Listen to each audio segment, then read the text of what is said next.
Yo, what is up guys? I have been a Challenger player since set 3, and patch 13.9b just dropped yesterday. I played a bunch of games on the new patch, and I'm going to give you my thoughts on how I think you should play it. So there are a few notable changes in this patch. Kaisa took a really big hit. She's definitely not as strong as 13.8. Garen got nerfed and Misfortune got nerfed as well. Some really key changes in this patch is that you can no longer get the JHIN and Laser Core +1 augments at 2-1 and 3-2. These augments just give you so much direction in 13.8 such that the moment you get these augments, you just hard force the JHIN line with a reroll NAR. And for Laser Core, you just hard force the Laser Core line to get 6 Laser Core at level 8. And you're usually guaranteed a top 3. So it's pretty good that they removed this. However, you still could get these from something like a tome. And if you do get it from a tome, you would just stick to the normal game plan of hard forcing it, like I mentioned in my 13.8 video. But otherwise, these two comps are definitely a lot less consistent. They buffed Jhin and Viego, and this strengthens the Renegade tree a lot. So you definitely want to try to default more towards this line as well in the current patch. Overall, this patch is pretty balanced. It's just that different comps are strong and different comps are not as strong. I would say like the strong comps you should default towards is probably going to be Renegade. It's probably the two main AD comps you want to default towards are going to be Renegade and INFINITEAM. They're very strong and very consistent. And I would say like the primary AP comp you want to default to is probably Ox4 SPELLSLINGERS. This shit is still really strong just because you can stabilize. TF is the only unit that lets you stabilize at level 7 with only a single copy of TF. You just need Shiv and Gunblade and you're fucking Bing chilling all the way until level 8. But there are some other really good reroll comps that popped up. Reroll Lulu is really strong in the current patch, and there are a lot of different options you could play Lulu from. For example, both of the Pantheon hero augments at 2-1 are really good. And of course, the Lulu hero augment is really good as well. Mascot +1 enables you to play into 6 mascots or reroll Vex. You don't even need to play reroll Vex. You just play 6 mascots and carry your Acel and still top 4. Jax is definitely a lot stronger. You no longer need multiple indicators to play this comp. You actually just need a good Jax opener and the HP scaling admin and you're chilling. But otherwise, everything else, I added a bunch of new comps here, but these are definitely a lot more niche. They're still really good. You can still top 2 with these, but they're very rare for you to get. Like, for example, Star Guardian +1, still one of the most broken comps of all time, but it's just that like Star Guardian +1 generally is a bit more rare to find. So I left these towards the bottom. I'm probably not going to include reroll NAR in this guide just because it's dependent on you hitting the JHIN +1 from either a tome or on 4-2. So it's too inconsistent. I'm not going to include every single guide for each of these comps because there's like 20 plus comps here. I'm only going to include the top like 8 or 10 most common comps in this guide. So without further ado, I'll get right into the video. So the first comp I'm going to be going over is going to be Reroll Lulu. So Reroll Lulu is really strong in the current patch, and there are a lot of different ways you could play into Reroll Lulu. There are a few notable hero augments that let you know that you should play towards this comp. For example, Growth Spurt is really good. Either of the Pantheon hero augments at 2-1 is very good, and Guardian Spirit for Malphite is very good as well. So for this comp, you generally need to decide that you want to play towards this comp by stage 2-1. The reason why is because you generally want a 5 lose streak into the first neutral round just to make sure that you have enough money to hit all of your 3-star units. If you don't 5 lose, you're generally going to lose out on about 15 to 20 gold, and it is going to delay you hitting these 3 stars by about 2 to 3 turns, which basically makes the difference between you getting a 5th and getting like a 1st. So best in slot Lulu is going to be blue buff +2. Generally, JG is really good. Youngblade is really good as well. You don't want something like a death cap just because you're going to be playing into 4 and 6 heart late game, and your team is going to have enough AP. So the Rabadon's death cap on your Lulu is going to be redundant. You're much better off building stuff like JG to crit off the already high base AP that your Lulu has. So when you have enough money and you're slow rolling at level 5, your unit priority you want to go for is going to be Lulu, and then it's going to be Pantheon next, Gangplank, and then Malphite, and then Lee Sin. Lee Sin is not really necessary. The 2 most important units are just going to be Lulu and Pantheon, and you generally want to put all of your tank items on your Pantheon. And you really want Spark in this comp because you need some type of MR shred for your Lulu to be able to one-shot everything. So when you hit most of your 3 stars, You generally have to all in at stage 4, right before stage 4-1 to hit all of your 3 stars. And then you want to push levels, and your next in is just going to be your 4 heart. So probably Sona. And then you keep pushing levels, and you're eventually going to play into 6 heart. So you just throw in a Viego and Syndra. This comp is very easy to play, pretty self-explanatory. I'm not going to go too much into this, but yeah, this comp is pretty strong. Alright, so next up I'm going to go over the mascot tree. So in the current patch, mascots are really good if you get a mascot +1. If you don't get a mascot +1, I probably wouldn't even touch this tree, but the cap for this comp is really strong if you do get the mascot +1. There are 2 different ways you can play the mascot +1. The first way is just going to be playing around reroll Vex. So the reroll Vex comp spikes really hard at level 7. However, this leaves you in a weird spot where you're going to take a lot of damage at stage 3 if you don't have a strong board. So generally, you do have to roll down a little bit at stage 3 too to make sure that you don't lose too much HP. So for Vex, I would say that you definitely do need to 5 lose into stage 3-2. And then at stage 3-2, you want to roll down for a stable board. You don't have to go for your 3 Riftwalker, 6 Mascot Power Spike just yet, just because you don't have access to Jhin at level 6. So you just pick up whatever upgrades you get, and generally your level 6 board might look something like this. You have 4 Mascots going on, and you also have 2 Duelists. And you also play around the Ox Force that Alistar has as well. So once you have a stable board, you go 7, and then you roll down again at level 7, and that's where you assemble your board. You want to make sure that you win every single round between 3-2 and 4-1. Very similar to Kaisa, Vex, reroll Vex is a tempo comp as well. So at stage 4-1, your board will probably look something like this. If you have the Mascot +1, you'll be able to play 6 Mascot as long as you hit the Jhin for 3 Riftwalker, and this spikes your board extremely hard. So if you want to go for 3-star Vex, best in slot Vex is going to be blue buff. It's basically this. Blue buff, Archangels +1. It could also be blue buff GS, JG is also good. This is also good. And you want to pick 1 main tank to itemize. For example, 3-star Malphite is usually the go-to. Just because of how mascots work, you want all of your other shitter mascots to die. And then your main tank, in this case Malphite, will stay alive forever. If you hit the 3-star Pyke, you could also consider going for the Pyke as well. And because you're going for these 3-star Vexes, if you hit a lot of Morganas or Ramesses along the way, you could choose to 3-star the Morgana or Rammus as well, because those 2 units are really good in the Mascot +1 comp. So in the variation where you don't play around the reroll Vex, like let's just say that you don't hit any Vexes at all, one other variation you can play is to play around Acel as well, because an Acel 2 is going to be stronger than a Vex 2. So in that variation, you're just going to be playing a board like this, and you're going to be dual carrying your Acel and your Jhin as well, because Jhin did get a shitload of buffs in the current patch, so he will do a lot of damage if you combo him with Acel, and your board will look something like this. So next up, I'll be talking about Renegade. So Renegade is definitely one of the strongest AD comps in the current patch. It consists of both a 2-star Viego and a 2-star Jhin, and because they're both 4-cost units that got buffed, it's natural that this comp is going to be very strong and has a very high cap. The tricky part about this comp is that it's kind of hard to transition into this comp, just because Renegade is kind of tricky to play early game, and both of these units use vastly different items, so it's kind of confusing on who you want to itemize early. Generally, I think you will have the most success if you focus on itemizing the Jhin first and putting all of your leftover items on your Viego, just because these items that go on Jhin are the easiest to snowball with early game.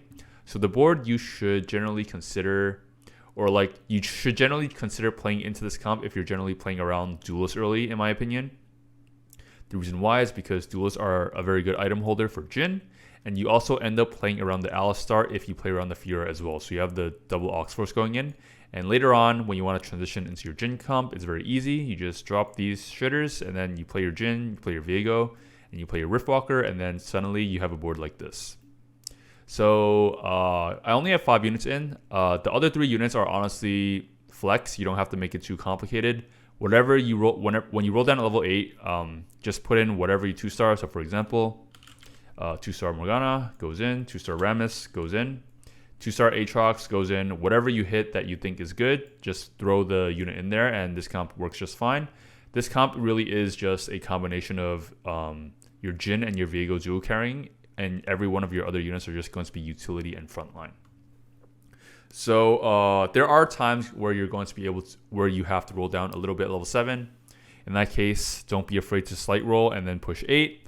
You don't want to take too much damage at stage 4, but generally it's highly preferred if you do roll down at level 8 just because you need a lot of money for this comp. It's very expensive. You need to hit the 2-star Viego, you need to hit the 2-star JHIN, and you do want to hit the Leona if possible. So your ultra late game Omega Cap board is going to look something like this. Feel free to drop the 2 Riftwalker because Pike and Vex are going to get outscaled. It's much better to generally just play stuff like Fiddle, Nunu, Leona, etc. So your board is going to look something like this. Alright, next comp on the list is just going to be Oxforce Spellslingers. This comp always makes it to these flex guys just because of how strong this comp is and how easy it is to stabilize at level 7. Like I always say, same as before, TF1 stabilizes you very hard at level 7 as long as you have a solid front line. You just roll down for a board like this, 1 copy of TF, and you just go level 8 and you're going to be very healthy and you're going to have a lot of gold. You really just need Shiv and Gunblade. Shiv is really good just because TF is an auto attack AP based champion. So Shiv is always going to be best in slot on those types of archetypes. And Gunblade is just really good in Oxforce just because it allows you to heal up your Oxforce units once they drop to 1 HP. So once you hit this board and you push 8, you generally want to cap out with 2-star TF, 2-star Nico, 2-star your frontline, and then for your 8th unit, you just throw in any random 2-star unit you find, or a random legendary like Fiddle, Urgot, etc. There are a few cases where you want to play a different variation of this comp. One example is if you get a Spellslinger or Oxforce +1. So for example, if you get either of those spats, you can't unlock a new breakpoint for Oxforce because you need an Oxforce +2, but it allows you to play into 6 Spellslingers. So if you get the Spellslinger +1, your setup is probably going to look something like this. You play the Janna and then you just Spellslinger your Viego. And if you get an Oxforce +1, instead of going for 6 Oxforce, you play around 6 Spellslingers as well. So you would just Oxforce one of your other Spellslingers, and this enables you to just play 6 Spellslingers as well. You don't have to force the 6 Spellslingers. For example, let's say like you only have like a 1-star Nico and like a 1-star LeBlanc, but you have the option to play like a 2-star Aesol or a 2-star Rammus or a 2-star Morgana. Feel free to drop these 2 units just because the fundamentals of strongest board, you should generally just play a 2-star unit over a 1-star one. Even if it gives you like 6 Spellslingers, it probably won't make your board stronger overall. And if you don't have either of these emblems, generally, if you go back to the old variation, you just want to cap out at level 9 with stuff like Urgot, Fiddle, Syndra, and Janna. Alright, so next up is going to be INFINITEAM.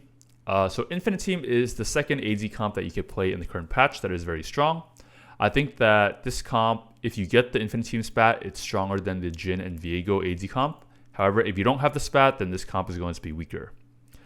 So in this variant, if you do have the spat, you generally just want to put the spat on the Garen. So you have 2 Garens, you double stun their entire team. Your backline will just consist of Samira, Ezreal, and Sivir, and TF. For this unit, you just play whatever you find. If you don't find Janna, you just play something like a Morgana, or a Fiddle, or an Urgot. Doesn't really matter.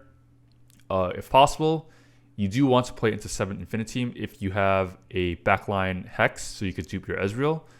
This is really good if you have a 2-star Ezreal because your 2-2-star Ezreals will just double cast and one-shot their entire team. If you don't have the Hex in the back row, then you actually don't want to play around the one-shotting their entire team with 2 Ezreals. You just want to itemize your units in a way where they will do as much damage as possible. So just itemize your Samira if you have a 2-star Samira. Don't worry too much about the Ezreal, and just make sure you have a good front line. Stuff like Garen, Fiddle, Shen is all good. So if you don't have the INFINITEAM spat, you could still play the Garen, but you generally want to play a 5th INFINITEAM. So probably drop either the Fiddle or the Janna for Pantheon for 5 INFINITEAM. Or you could just play 3 INFINITEAM, drop the TF, and then you don't have the spat here, so you only have 3 INFINITEAM, and you just play all legendaries. So your board will be pretty good as well, even though you have 3 INFINITEAM, because your board will just have a lot of high value units. Alright, so next comp on the list is just going to be MECH. I'm going to call this comp MECH because the backline could be substituted with anything. The only units that really matter in this comp is just going to be the Garen and the 2 supporting MECH units. So in this, for this comp, it's very flexible and it is a great comp to play towards if you have no direction. For example, let's say you don't have a hero augment and your items are mixed between AP and AD, and you have to roll down at level 7. This is a great comp to default towards just because all of these units are pretty reliable to hit, and one copy of ASOL will be able to stabilize you at level 7. And there are a lot of different options you can hit for this comp, which is why I really like it. You don't have to play the threat variant. For example, let's say you don't hit these threats. Another variant you could play is the quick draw variant, in which you just play the 3 quick draw units, MF, Ezreal, and Kaisa. And then you just trio carry these units. You don't even have to play the quick draw variant. You could also play the Samira variant, in which you play sure shots. So you could play something like this: Samira, Sivir, and then if you find an Ezreal, you can play an Ezreal, or you could just play something like a random Morgana. This is really good too. Keep in mind that this comp is mainly a top 4 comp. You're not trying to win out. You just play any 2-star unit you hit and try not to bleed out because you're generally rolling for this comp at level 7. This comp is also really good with the hero augment, the Aurelion Soul hero augment. I forgot what it's called, but it basically makes Aurelion Soul's skill land more meteors. In which case, you just play 2 ASOLs. You could stack 1 ASOL with all the AP items, then you just spam chalices on your second ASOL, and then your 2 ASOLs will just one-shot their entire team because Garen will never die. Alrighty, next comp on the list is just going to be Duelists. So Duelists are back in action in patch 13.9b. Generally, you want to play towards Duelists if you have a Duelist +1. The Duelist +1 without the emblem is a lot better just because it allows you to spike hard at level 7 instead of level 8. If you have the emblem, you need to play an 8th unit to unlock the 8 Duelist breakpoint. You generally want to look towards playing this comp if you have like a 4 Duelist opener, or you have something like a 2-star Gangplank and a 2-star Kale and get streak around it, or you have a lot of lockets early. This comp is a tempo comp. It means that it's heavily reliant on you winning your early and mid-game fights because Duelists will eventually get outscaled later, and the game plan is for you to bleed out to something like a 3rd or a 4th. So this comp is also really good to play from behind. The reason why is because you could have like the worst RNG item luck in the world and like the worst shops between stage 2 and 3. But at stage 3-2, if you play your early game correctly, you'll be able to 5 lose into it if you know you have a shit board. You roll down to stage 3-2 for a 6 Duelist board, and you're going to spike so hard that no one will ever be able to beat you all the way until stage 5. And then at stage 5, you start getting outscaled and you slowly bleed out to a 4th, which is why this comp is really good. It's a very good comp to play from behind and allows you to salvage a lot of LP that you would have lost if you did not play this comp. So for this comp, you're really looking for lockets because this comp lacks a lot of frontline, and lockets solves that problem because Duelist really needs time to scale. You could win with this comp. This comp relies on you hitting a 3-star Vayne with spread shot. That's the win con for this comp. If not, if you're just playing for top 4, you just want to push levels to hit your 8 Duelist power spike and then bleed out slowly. Alrighty, so next comp is going to be Anima Squad. So for Anima Squad, there are actually a few conditions you kind of need to play towards Anima Squad.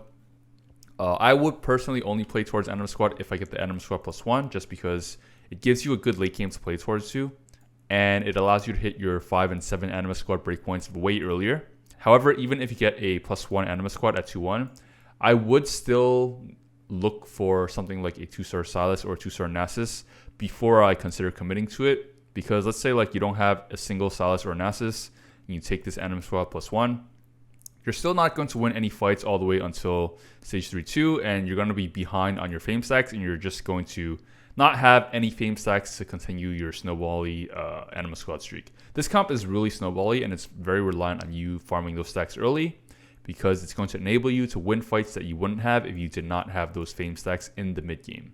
But generally, your Anima Squad level 8 board is going to look something like this. You generally want to primary carry your Misfortune, and you could secondary carry your Kaisa with Shiv and Anima Squad as well, because she's a very good Shiv holder. Of course, you don't have to play this variant. Because Anima Squad has such a snowbally early game, you just want to slam whatever items you could get early game. So for example, you have a Last Whisper and a Vayne. You just slam your Last Whisper on your Vayne, and that's how you know that you're going to be playing around the Vayne instead of the Misfortune. Another win con for Anima Squad is playing around Spreadshot Vayne. If you're playing Spreadshot Vayne, I already went through the items for Spreadshot Vayne. It's the same items as I talked about in the Duelist variant. But in that case, you would just slow roll at level 7 for 3-star Vayne. And then once you hit 3-star Vayne, you just push levels and then play around the Vayne instead. Alright, so next up is going to be Jax. So Jax is a bit stronger in the current patch, And there are a lot of different ways to play into it. In the previous patch, you needed a lot of different conditions to be met just to be able to play Jacks. However, I think Jacks is a lot more lenient in the current patch. You could probably commit to Jacks as long as you get the admin that scales with HP. The one where every 6 seconds your whole team gains HP and you get an early Jacks early to start scaling your Jacks. So for Jacks, early game, you really want to focus on tank items for your main tank. This could either be your Vi or your Riven. If you get a 2-star Vi, don't be afraid to just put all of your tank items on your Vi. Vi is actually really strong and very good at holding tank items. In this comp, you really do want these 3 items, Sunfire, Redemption, and Spark. Because in Brawlers, most of your team is magic damage, Spark actually doubles the total damage output of your entire team because Vi does magic damage, Riven does magic damage, and so does Jax. So for this comp is very similar to Kaisa in the old patch. This comp is a tempo comp. You generally want to roll down at 3-2 at level 6 to hit your either 6 brawler or 4 brawler to admin board, and win streak all the way until stage 4-1. And at 4-1, you roll down again for your 6 brawler board and hopefully have 2-star Riven, 2-star Jax, and continue winning your fights until stage 5. That's when you want to econ back up and then roll down again for 3-star Riven and 3-star Jax. So some indicators that you should play towards this comp is, again, like I said before, a good admin. The HP scaling admin is good. Early Jax is good. Tank items is good. Electro Charge, the hero augment Electro Charge is really good just because your team is so tanky, so you get the most value out of Electro Charge. Second Wind is also really good for this. Scoped Weapons is also really good for this. And if you have the Brawler +1 is really good, and your board at level 7 with Brawler +1 is going to look like this. And if you have the Brawler +1 with the emblem, you generally want to play towards the Ace-Soul just because Ace-Soul will apply the Sunfire effect to their entire team and will have the most value as your 8th unit. If it's a heavy AP lobby, you could also consider not playing the Ace-Soul and playing around Aegis units instead. So that sums up my flex guide for 36.9B. If you guys enjoyed this video, I would really appreciate it if you guys subscribe to my YouTube channel or follow me on Twitch. I went through most of the comps in this guide, most of the common ones. There are a few that I did not go through, stuff like Reroll Ash. This comp is still really strong, don't get me wrong. It's just that there are so many niche comps in certain spots where you should it is correct to pick them. It's just that if I included every one of those scenarios in this video is going to be like 50 minutes long. But if, let's say, like you did get laser focused and you wanted to know how to play it, I actually included all of these comps in my old flex guide 13.8. So if you want to secure your top 4 and get one of these augments, just check out my old guide if you want to know how to play it. Yeah, that's it. Hope you guys enjoyed the video, and I'll see you guys next time.